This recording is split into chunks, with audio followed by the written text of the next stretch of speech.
नेपालको सामाजिक मिडिया अहिले एउटा नामले भरिएको छ, टिओबी। 3वटा अक्षर तर त्यसको पछाडि र आकल्पनिक बहस, भ्रम र आक्रोश। के यो कुनै ग्याङ हो, राजनीतिक अभियान वा केवल एउटा समूह जसलाई गलत बुझियो? यो कथा सुरु हुन्छ केही साधारण युवाबाट जसले आफूलाई टिओबी भनिरहेका थिए। सुरुमा कसैले खासै ध्यान दिएन, तर जब उनीहरू सार्वजनिक कार्यमा देखा पर्न थाले, कालो टी सर्ट, ठुलो अक्षरमा लेखिएको टिओबी अनि साथमा द ओरिजिनल ब्रदर भन्ने शब्द, त्यति बेला मिडिया, जनता र अनलाइन कमेन्ट सेक्सन सबै तातियो। टिओबी को नाम देख्न साथ सामाजिक मिडियालाई 2 भागमा विभाजन गरियो। कसैले भने यो त कुनै खतरनाक आन्दोलनकारी हो, र फेरि कसैले भने यो त केवल भाइचारा र पहिचानको प्रतीक हो। तर अफवाह फैल्याउनु सजिलो थियो। कसैले तिब्बतियन ओरिजिनल ब्लड भनेर व्याख्या गरे, कसैले यसलाई जातीय विभाजनसँग जोडिदिए। भाइरल पोस्टका टिओबी लेखिएको टी सर्ट लगाएका युवकहरूका तस्बिर भाइरल हुन थाले, शेयर हुन थाले अनि त्यसैसँग सुरु भयो टिप्पणीको युद्ध।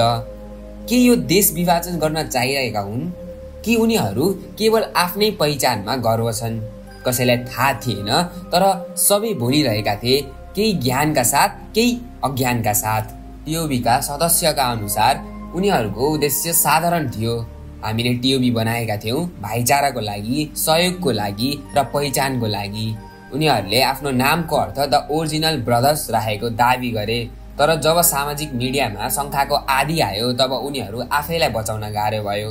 एक भाइरल फोटोले आगोमा पेट्रोल थप्यो। टिओबी लेखेको टी सर्ट लगाएका युवाको हातमा बन्दुक देखियो।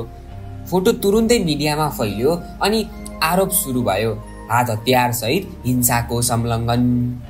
तर पछि थाहा भयो यो बन्दुक वास्तविकता होइन, एउटा भिडियो सुटिङमा प्रयोग भएको मात्र थियो।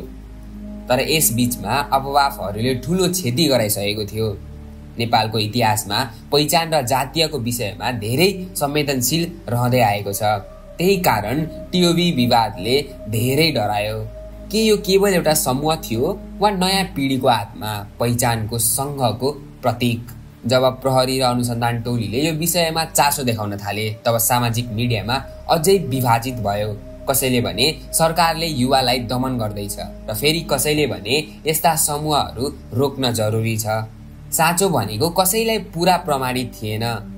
तर यो विवादले एउटा स्पष्ट गरायो, नेपालका नयाँ पुस्ता बोल्न चाहिँ डराउँदैनन्। उनीहरू पहिचान, स्वतन्त्रता र अभिव्यक्तिको अधिकारका लागि आवाज उठाउँछन्।